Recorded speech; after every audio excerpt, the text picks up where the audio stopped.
Hello everyone, I'm Matthias and I think Meta stock is severely undervalued, trading at a mere forward price to earnings ratio of 22 while growing 22% for 2025 and guiding for over 30% growth for 2026. Meta trading at such a depressed multiple could yield great returns for investors who are willing to look past their massive capital expenditure guidance. Now, I believe that this capital expenditure guidance and these investments they're making into artificial intelligence are what are pressing the stock down. Now, market participants in Wall Street just do not understand how much potential Meta has in terms of yielding artificial intelligence for their benefit. And I'm not the only one who thinks so. Jensen Huang just confirmed my thesis, and we're gonna look at this later. In today's video, I'm gonna cover how Meta yields artificial intelligence in their core businesses in order to gain efficiencies, while also looking at their valuation and explaining why I think they are so dirt cheap. Meta's AI spend is viewed as being fundamentally different from the other hyperscalers, as they don't gain instant monetization through cloud income.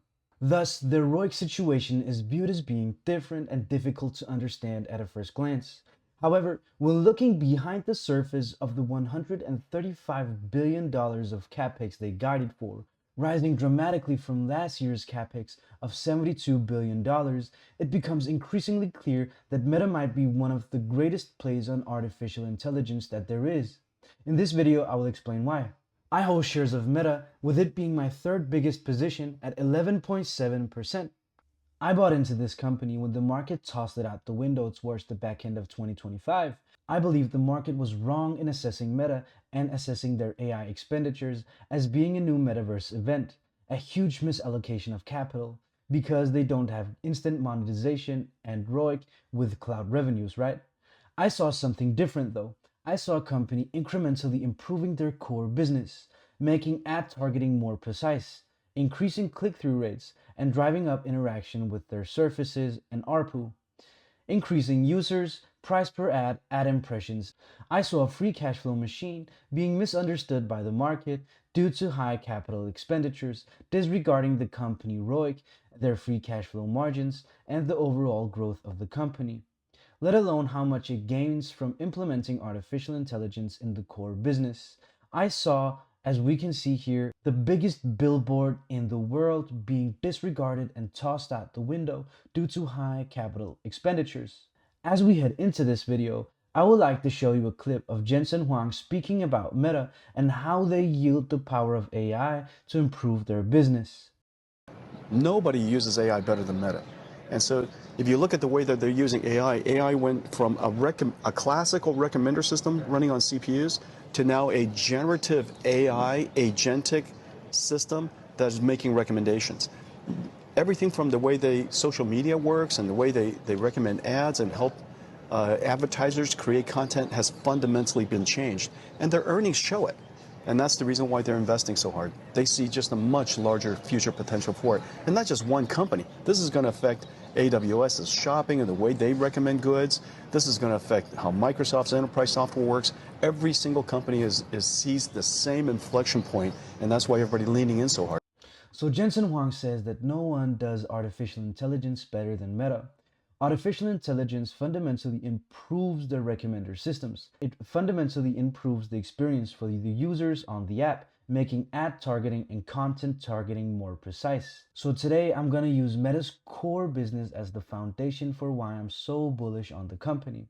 Today I will not be speaking about Meta Compute, which they recently announced. I will not be speaking about the glasses, although that is an interesting case, as it is the ideal form factor of artificial intelligence and the real world blending together. I will not be talking about how AI will change your experience on Meta surfaces, as you increasingly will be able to engage with artificial intelligence.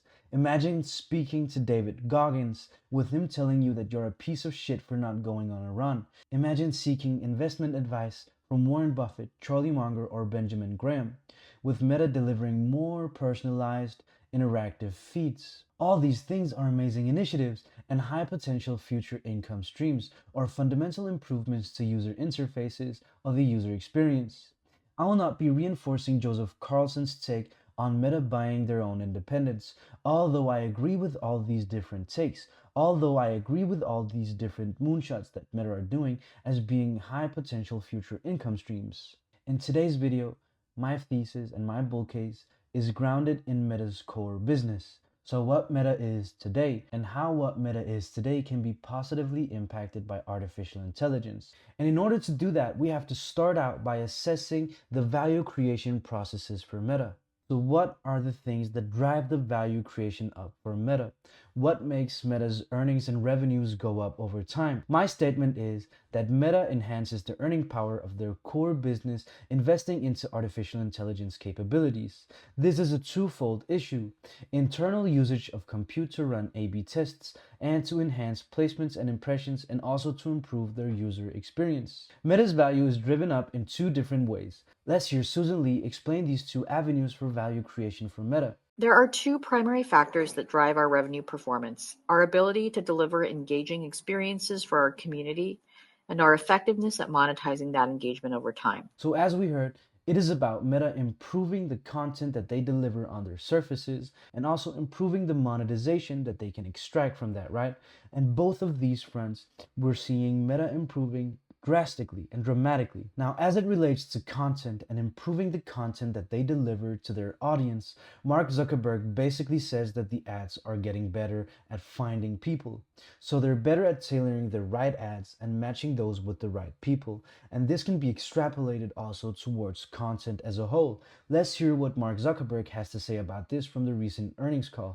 But soon, we'll be able to understand people's unique personal goals and tailor feeds to show each person content that helps them improve their lives in the ways that they want. This also has implications for commerce. Our ads today help businesses find just the right, very specific people who are interested in their products. New agentic shopping tools will allow people to find just the right, very specific set of products from the businesses in our catalog. So we're dealing with a situation where Meta is fundamentally improving their ability to match ads with the right users. This is a great value proposition for advertisers, right? So this is a great way and great avenue of improving monetization on the platform. Second, artificial intelligence yields and improved content recommender systems. I've played multiple clips of Jensen Huang speaking about Meta and talking about how artificial intelligence improves these content recommendation systems. Let's hear what he has to say about this. The second is revenue boosting in their current business models. Recommender systems drive the world's hyperscalers. Every single, whether it's watching short form videos or recommending books or recommending the next item in your basket, to recommending ads, to recommending news, it's all about recommenders. The internet has trillions of pieces of content. How could they possibly figure out what to put in front of you in your little tiny screen unless they have really sophisticated recommender systems to do so? So with this in mind and bearing this in mind, we can listen to Mark Zuckerberg talking about how these content recommendation systems and also just the content that they put out to their audience improves engagement on their platforms in different ways. Let's hear what Mark has to say about this. Across Facebook, Instagram, and Threads, our AI recommendation systems are delivering higher quality and more relevant content, which led to 5% more time spent on Facebook in Q3 and 10% on Threads. Video is a particular bright spot, with video time spent on Instagram up more than 30% since last year. And as video continues to grow across our apps, Reels now has an annual run rate of over $50 billion. So we're seeing this translating directly into increased revenues, directly translating into increased time spent on the platform, directly translating into more engagement with Meta surfaces. And obviously, Meta is all about eyeball hours. Meta is all about how much time you spend on their platform.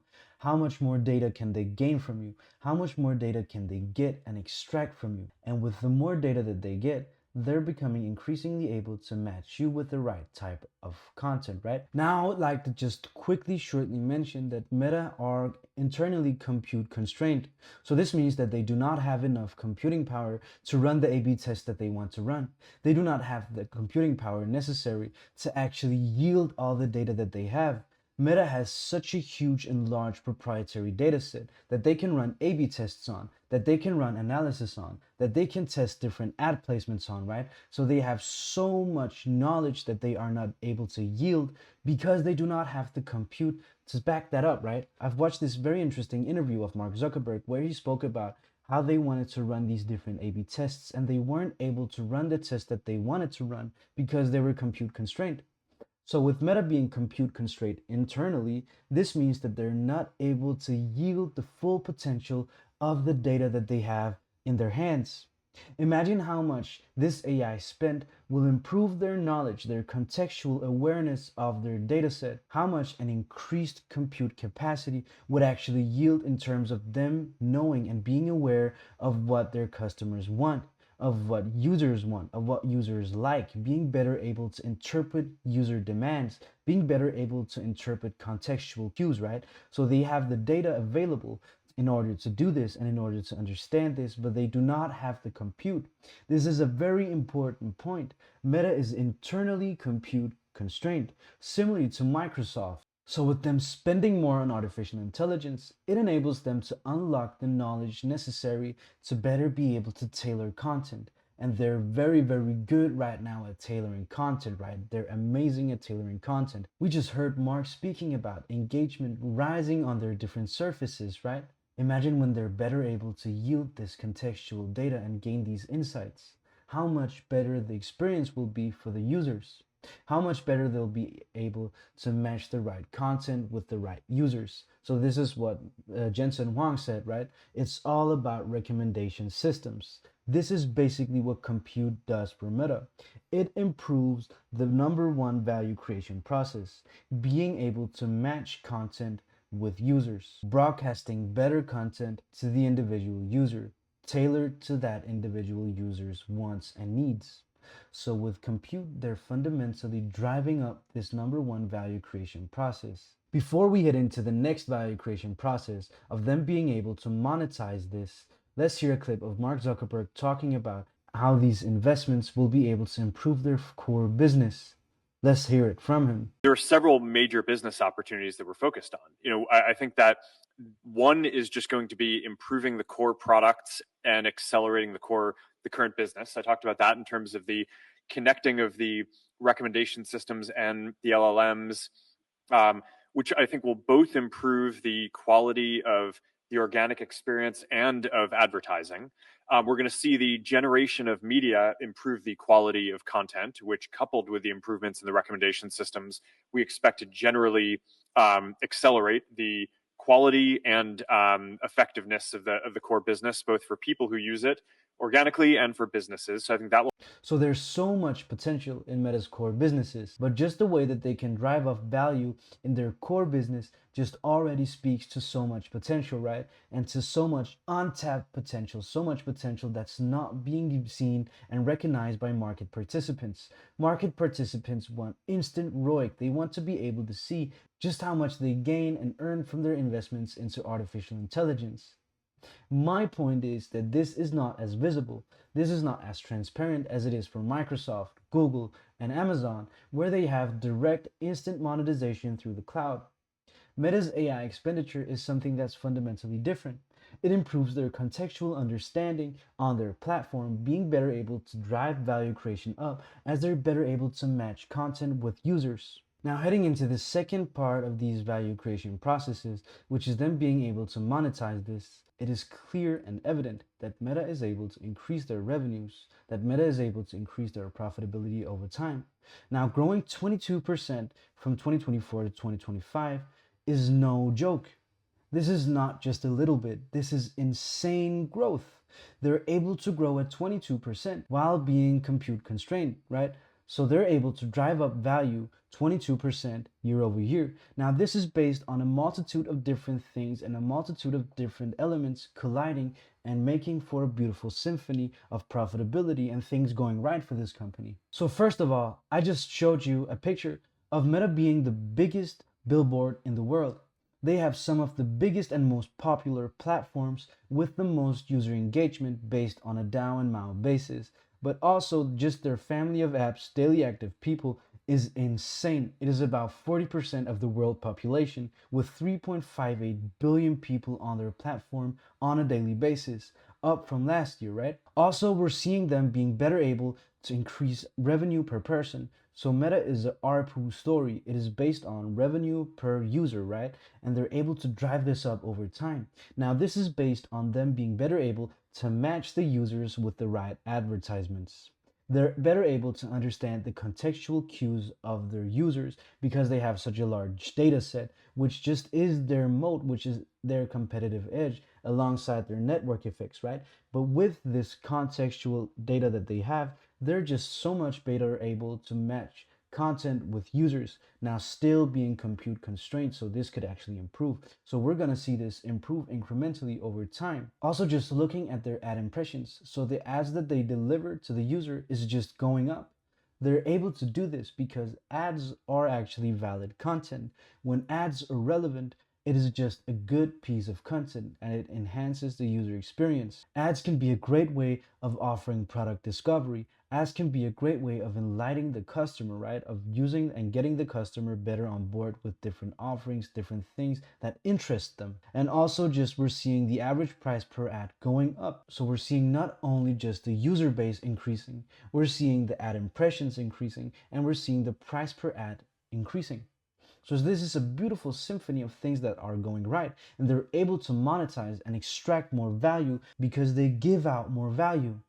Their monetization and them being able to improve and increase their revenues is just solely based on the value that advertisers get on the platform. And we're seeing the company increasing their earnings because, as Mark Zuckerberg said, as Jensen Huang said, their content recommendation systems are just improving. So the user experience is improving. The engagement on their platform is improving. The amount of people active on their platform are rising. So this is because with AI, with artificial intelligence, they're able to understand the contextual cues of the individual customer, of the individual user. So they're better able to match those with the relevant content. So this is the first value creation process. And now we're looking at the second one, which is them being able to monetize this. And they're doing great at this. So not only are they boasting incredible growth for 2025, but they're also guiding for huge growth in 2026, with Q1 guidance being between $53 to $56 billion. So this is around a 30% increase from last year, being around $40 billion. So they're increasing their income, they're increasing their guidance, they're increasing all these KPIs, and the market is still skeptical as they don't get instant visibility through in terms of ROIC on this massive investment that they're going to do, with total expenses for the year being 162 to 169 billion, with capital expenditures being between 115 and 135 billion. They don't see instant revenue growth based on this. The market doesn't. But what we can see when looking at these reports is that they're able to drive up value because they're better able to match users with content, and they're better able to monetize this content because they create more value for each respective advertiser, right? Now, in terms of showing the value creation that Meta gives to their advertisers, I could give you many examples. I could play you the clip of Mark Zuckerberg talking about how advertisers get on average 3.5 times their money back on the platform. I could show you that clip. I could show you multiple different ways that Meta improved, just fundamentally just drive up value for advertisers on the platform, as they are the biggest billboard in the world and a company and a platform, as we spoke about in the beginning of the video, that are just so good at matching content with users, right? But I'll just read you this from the recent earnings call from Susan Lee, just in order to give you a short run over of this. But overall, we see that advertisers are responding to ad performance improvements that we made. They're driving strong conversion growth. Now I'm going to play you a clip of Jensen Huang speaking about click-through rates. So how Meta just improves the rates of click-through that they get on advertisements. Meta's GEM, a foundation model for ad recommendations trained on large-scale GPU clusters, exemplifies this shift. In Q2, Meta reported over a 5% increase in ad conversions on Instagram and 3% gain on Facebook feed. driven by generative AI-based GEM. So obviously, just listening to this, it is clear to see that with artificial intelligence, they make great ad performance improvements. They improve click-through rates. They're driving strong conversion growth. They're just fundamentally yielding good results for advertisers on their platform. Now, we've seen and we've spoken about multiple things. We've spoken about how artificial intelligence improves internal processes as they are compute constrained. We've talked about how AI drives up the value creation for customers and for users, right? So, in terms of the internal usage of artificial intelligence, there's a final point I would like to show you. And this is that artificial intelligence improves the productivity of each individual employee. Let's hear what Mark has to say. So he said, so to do this, we're investing in AI native tooling so individuals at Meta can get more done. We're elevating individual contributors and flattening teams. So the teams are becoming flatter and more efficient.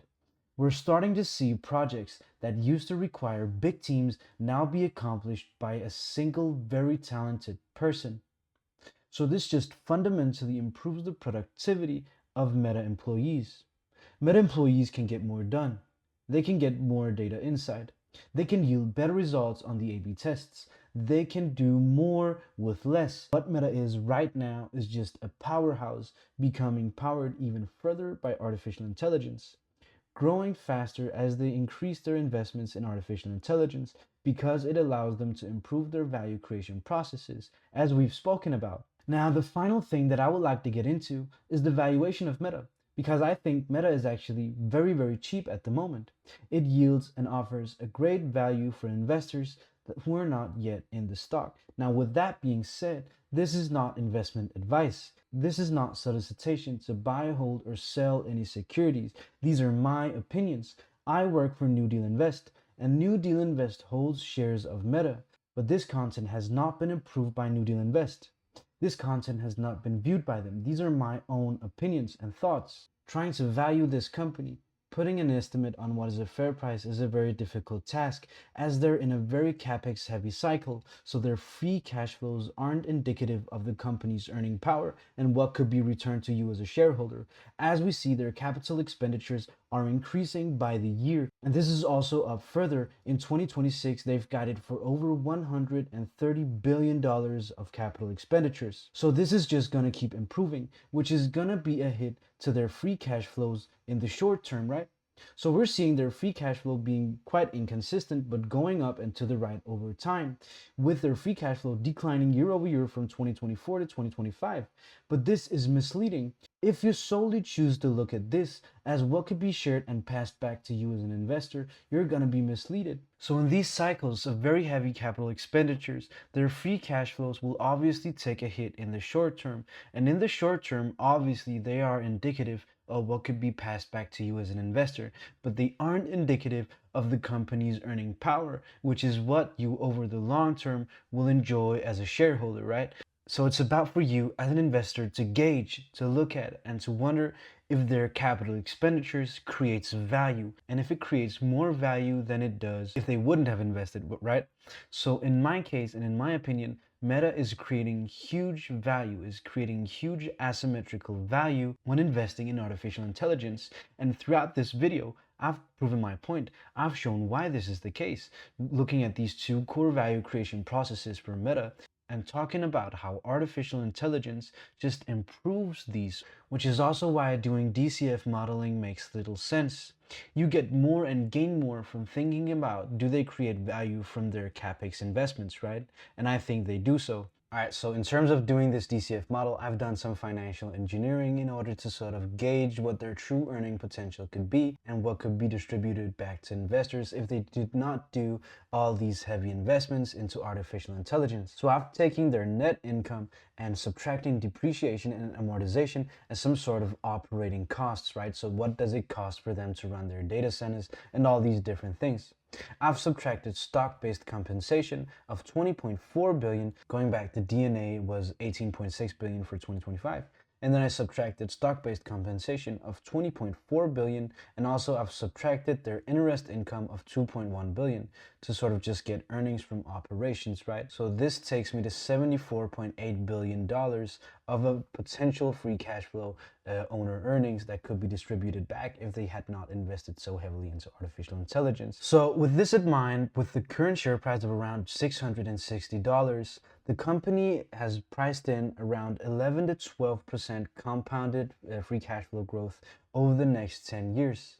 Now, I believe that this is very low. This is a very low growth rate that's priced into the company when gauging their free cash flow in this way. I do know that this is a very high degree of financial engineering, but this is just me sort of trying to gauge what could be their owner earnings had they not invested so heavily into artificial intelligence, right?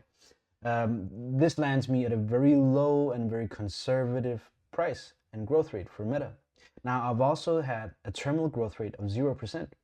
Now, thinking about it, Meta will obviously continue growing after 10 years, but this is just to sort of be more conservative, right? So obviously this is not financial advice, but with this share price of $660, around 11 to 12% compounded growth in their free cash flow over the next 10 years is priced in. In this video, I've explained how Meta creates asymmetrical value from investing in artificial intelligence. I believe that their cash flow will grow exponentially over time as they stop doing these investments into artificial intelligence. While these investments into artificial intelligence increase their revenues over the long term, right? So these increase their value creation processes, fundamentally just improving their core businesses. I also do believe that these capital expenditures are gonna stop at some point, or at least they're gonna decrease. As they create more value, they're investing more into creating even further value, into improving their platform even more. And this will create an asymmetrical opportunity for you as an investor if you can look past these capital expenditures, if you can look past this CapEx investment into artificial intelligence. They are going to continue growing and improving their core businesses. They're going to spawn more verticals. They're going to spawn the meta compute, right? They're going to create asymmetrical value with the glasses. I fundamentally and truly do believe that the meta glasses are going to be huge in the future. With 11% priced in to this company's growth, guiding for over 30% revenue growth next year, right? In the next quarter, I believe that this is very conservative and low. I think Meta provides and is an asymmetrical opportunity for investors right now because the market just does not see that the value they create from artificial intelligence is huge. Their fundamental improvements on their core business are going to drive up value in the future. And I think that their cash flows are going to improve and increase over time. So as we see, the company's fundamentals are improving over time. As we see them increasing income streams with glasses, Meta Cloud, WhatsApp, Threads, I believe that we're barely scratching the surface of what this company could provide and produce in terms of cash flows. I believe that the value creation and the way that it is gauged by the market in general is very misleading. I believe the company is creating asymmetrical value, as I've said throughout this video.